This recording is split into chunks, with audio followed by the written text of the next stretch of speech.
Hey, guys. So this week we are talking about something that is just so epically important. The difference between a lack mindset and an abundance mindset. And one of the top ways that I see this showing up for peeps and how it shrinks their finances, how it shrinks their success, how it shrinks their business, how it shrinks everything they want in their life because it basically shrinks their potential. So, first and foremost, let's jump into what the heck is a lack mindset versus an abundance mindset. Why the heck does this matter to me? And why should I be paying attention, right?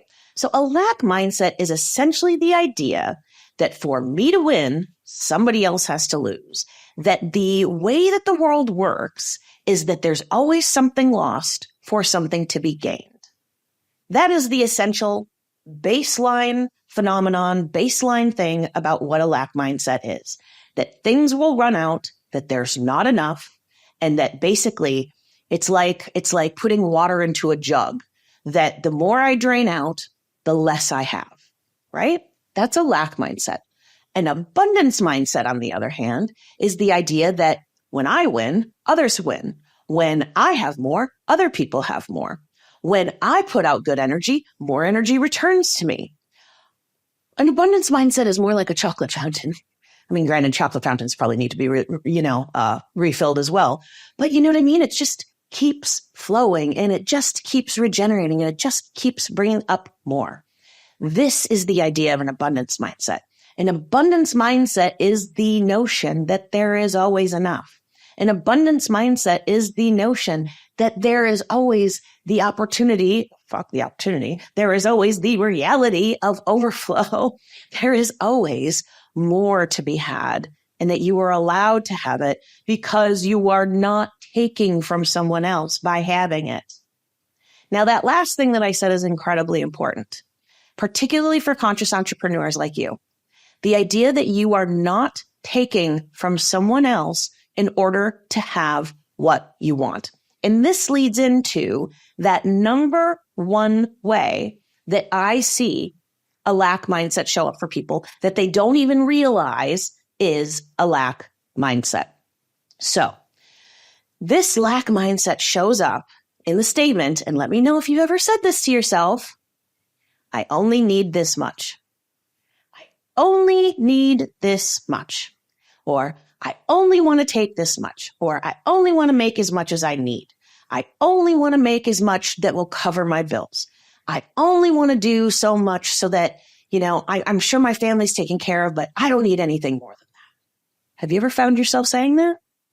What this is, at its core, is this is a feeling, usually inspired by a feeling, that there's just not enough to go around, so I better not take too much. Here's an example for you, a perfect example that will allow you to understand how this actually looks. Imagine the difference between two meals. In one meal, you're sitting at a table, family style, and someone brings out 4 big plates of food, right? There's a bunch of people at the table, and you get handed the plate first. You only want to take a small portion because you want to make sure everybody at that table gets fed. Everybody at that table gets what they need. Incredibly kind and empathic, considerate perspective to have when food is offered family style at the table because there's only so much food on that table, right? Now consider the second meal. At the second meal, you go up to a buffet, and that buffet is always refilled. You can take as much as you frickin' want of whatever you frickin' want without thinking for a second that the next person doesn't get a lobster tail or the next person doesn't get the cottage cheese or the next person doesn't get the beets or whatever the heck it is that you want to have or the omelets or whatever, because there's always more and they're always bringing more. And so by you taking whatever you want, you're not taking away from other people. The problem is our society teaches us that life is the family style meal and that by taking a little bit, we're being compassionate and we're taking care of other people and we're being loving and kind and conscious. And, we're just really trying to make sure that we're not building what we want on the backs of other people. This comes from basically the Industrial Revolution, where there were these big, like steel magnets or whatever they were, like Rockefeller and shit like that, that were building their businesses on the backs of other people. Unfortunately, in our day and age, there's still people who are building their businesses on the backs of other people. However, not everyone does it that way, and not everyone comes from it that way. And the more money and the more resources and the more, I don't know, like embracing of your ability to create a big impact and a big business and make a big splash in our society in the hands of people like you, the more we do that, the more we shift our entire society away from that building, success and money and wealth on the backs of other people. And instead, we come from the idea of one boat rises, all boats rise, which is a true abundance mindset. This is the idea that as we become more wealthy, as we make more money, as we create more success, everyone around us rises as well. We are like the tide that all boats rise along with. We buy, more free trade stuff. We hire people at fair prices. We make sure that there's equal and fair rules in place. We treat people equitably. All of these things happen the more power and the more money we get in the hands of conscious people.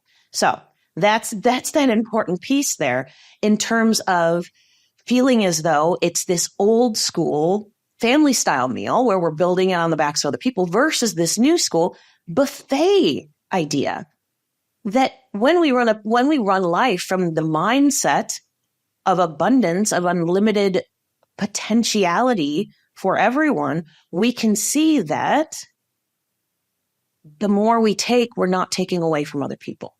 So that's the number one reason that a lot of people like you have this, I only want so much. And they shrink their dreams down to fit.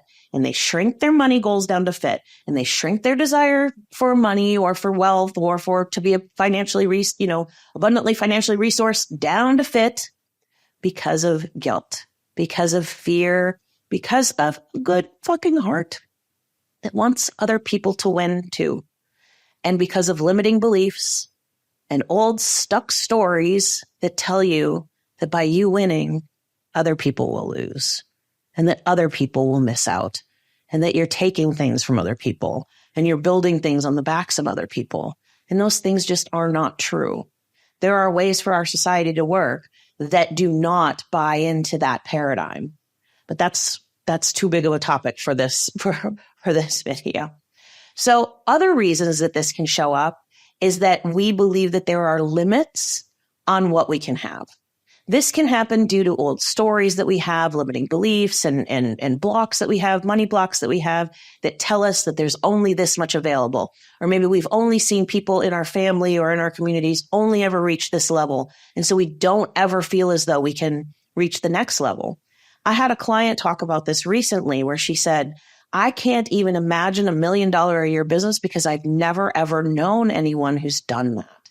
So I have shrunk my goals to be a $200,000 a year business because I've seen other people do that and I know that that's possible.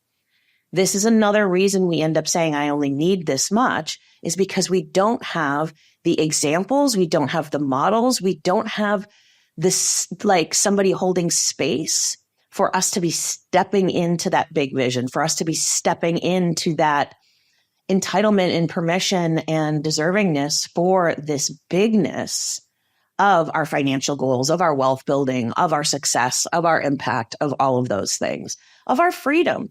I mean, even like that's an example, that's a really good example that's not involved with money is that like, I can't tell you how many people come from the 9-to-5 mindset where they only look at being able to make money by working for somebody else, by being chained to a desk, by going in and getting stuck in traffic every single day.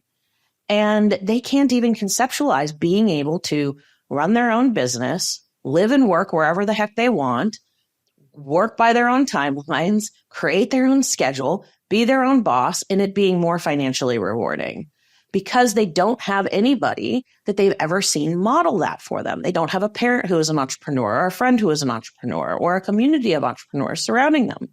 And so they can't even visualize it.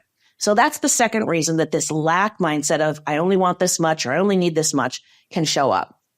Another reason is this cultural narrative of what you've seen accomplished around you, which we just talked about, is this idea that, well, you know, people in my community only do this much, or teachers can only do this much, or I work with a lot of therapists, psychologists, nurses, functional medicine doctors, things like that. Well, these people who work in these industries can only make this much. Well, that's a limiting belief. That's a block. That is you having a belief that is not accurate based upon assumptions only upon what you've seen, which is totally natural, by the way, making assumptions based on what you've seen. But that's why we have to break the frickin' framework. We have to break free of what it is that we have seen so far and realize that that's not where revolution happens. That's not where innovation happens. Innovation and revolution happen outside of the scene. They happen outside of what it is that we have seen as possible. It happens in the things that maybe other people think are impossible. But truly what it is they just haven't been there yet. They just haven't been there yet. So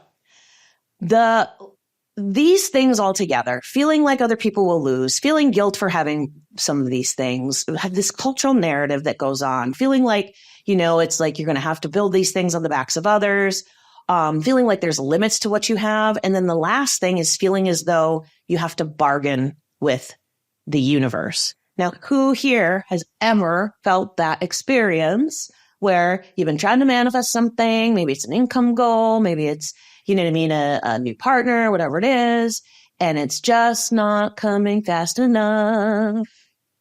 And so you go, well, I guess I'll be happy if I can just have blank. I know I wanted to make $10,000 this month, but if I can just make two, I can just cover my bills. It'll be okay. I'll just be happy.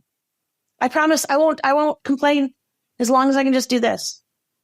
Bargaining with the universe. That's not coming from that state of irrational belief. That's not coming from that state of confidence. That's not coming from that state of this is a non-negotiable, from that state of this is my reality. That's coming from a state of, I'll take whatever I can get.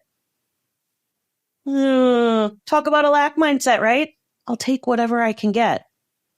You've probably had friends who have had that experience with a partner. You know what I mean? It's this like beautiful person who's so kind. They go out there and deserve the world, and then they end up settling for somebody that isn't very nice or whatever.